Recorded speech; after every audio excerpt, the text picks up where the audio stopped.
Hello guys. So today I am going to discuss historic circuit breaker that is used in microservice architecture. So that this is very important pattern. This is being used in microservice architecture. So before discussing circuit breaker, let me discuss two important terms that is being used in software architecture. First is resilience and second is fault tolerance. So these two are very important terms in architecture world, and you should know that what is fault tolerance and what is resilience. So fault tolerance is enable a system to continue operating properly in the event of failure of some of its component. Like if any microservice fail, even though that microservice fail, your system will work appropriately, it will not fail, and there is no cascading effect because of that. So, how much how how much you can tolerate that a particular fault? That is fault tolerance. What is your tolerance level for a given fault? That is your fault tolerance, and I will explain you that how you can define that tolerance in circuit breaker pattern. And resilience.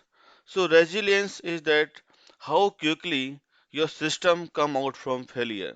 So every system tends to fail. There is no system which can't be fail.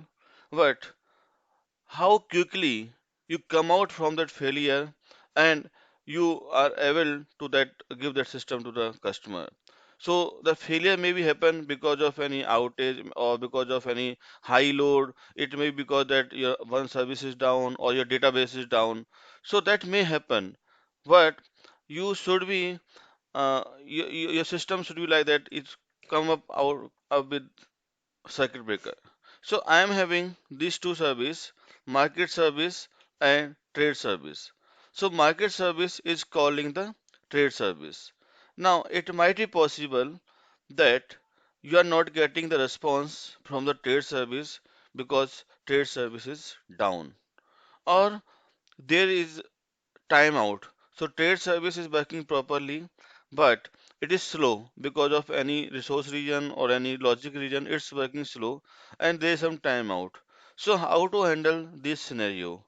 So if your trade service is down and market service is not getting market service is getting exception, it might be possible that the third service like customer service which is calling the market service, it also get the exception. So if you are not going to handle this scenario here, if you are not going to compartment the exception or error that is coming in trade service in this trade service only, that may affect you cascadingly. So that may impact market service and that may impact customer service and eventually that may impact your client as well. So you need to compartmentalize your failure of trade service in this area only. And so how you can do that one? So we use is so what happen if trade service is down? So there is unnecessary network call. Though you know that you calling the downstream service, it is down. You know the response is always 500 system error or there is no response at all. But you're calling that service, so there is unnecessary network call. And also there is bad customer experience that I that I told you earlier. So like you can see that trade service is down. It give the exception or there is no response from the trade service. Then market service throws some exception. It also faced by customer service, and then customer service also show some unexpected message to the client. So how to handle these things? So microservices can cause cascading failure, and we use circuit breaker pattern to build microservice in fault tolerant way.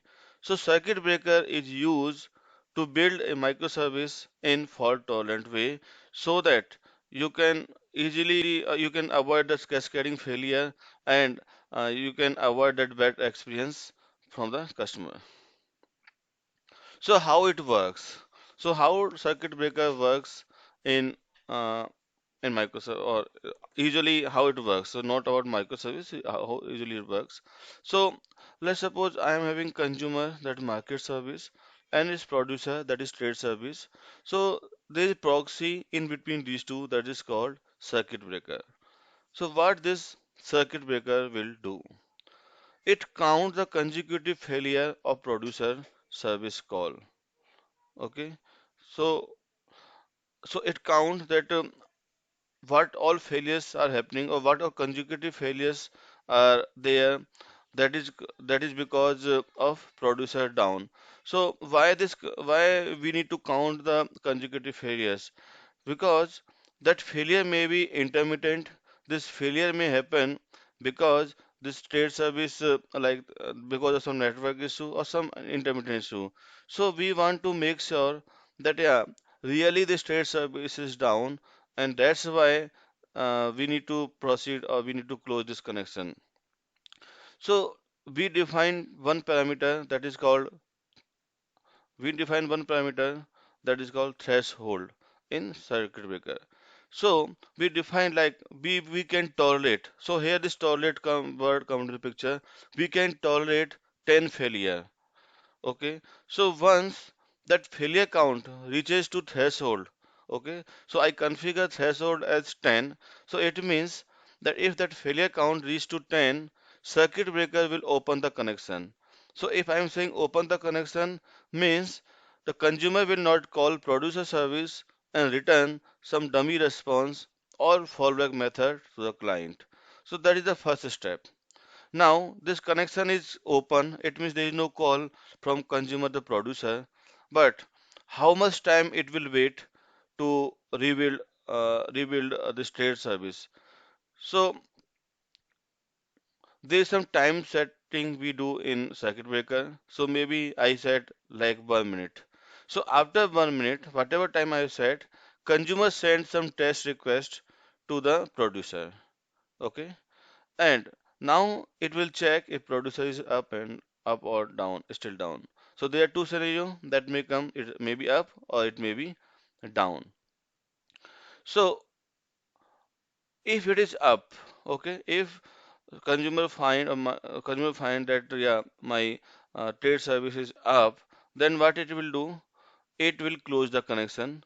Close the connection means it will start calling the producer service from the consumer service. If producer or is still down, then it will make the connection open. Means whatever we were in semi-closed state, so it make the connection open and reset this time again. So it means after 1 minute again, it will check if the connection is or if the trade service is up or not, and then it will again repeat the same procedure. If it is up, this connection will be closed, and consumer start calling the producer. If after 1 minute also trade service is down, then again this time will be reset and connection will be open state. It means there is no call from the market service or consumer to the producer. So that's a thing that the work circuit breaker is doing. So in nutshell, this is diagram. You can see that. So we have three state. Okay, one is closed, second is open, and third is half open. So connection is closed. It means consumer send the request to the producer. Okay, it will send the request to the producer till the time it get the success response, or even if it get the failure response from the producer if it is under threshold. Okay. Now, once that threshold reach, what happen? It open the connection. If I am saying open the connection, it means there is no network call between consumer to producer. And after time that we have set, it make the status will be half open, it will do or it will send or sorry consumer will send some test connection to the producer. It check if it get the success response or fail response. If there is success response, then this connection will be closed. It means consumer can start sending the request to the producer. If the response is failure, then again the circuit breaker will reset the timeout, and after the timeout, like 1 minute that I explained earlier, it again test using the half open state connection. I have a half open state that the connection or the trade service or producer is up or no. Now question come that what is the need of closing or what is the need of uh, open the connection or like close the means open the connection between consumer and producer. So the reason is that we want to give breathe a breath of breath to the producer so that it can be up. If you are continuously hitting your producer, then there is no breath to the producer, and it may take more time to again rebound. So if the connection is open, you have more time, or you can easily rebound your producer because there is no network or there is no request coming. So if there is any memory issue, anything there, then it can easily come out from that one. So that is the reason we uh, we open the connection between producer and consumer. Question come, why you give why you give the fallback method? What is this fallback method? So fallback method is used to send some um, proper response to the consumer or to the end user. If if you are sending some exception and all those things, then it might be no not good. So the reason is that you want to give the proper response to the client.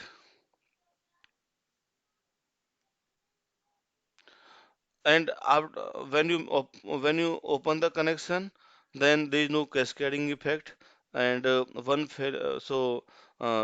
the one service is down, it will not impact other services, and other system will work properly even though your one system or one microservice is down. So that's why we make this open state. So, what all frameworks implement the circuit breaker? So, Hystrix is the popular framework that is given by Netflix and that implement the circuit breaker.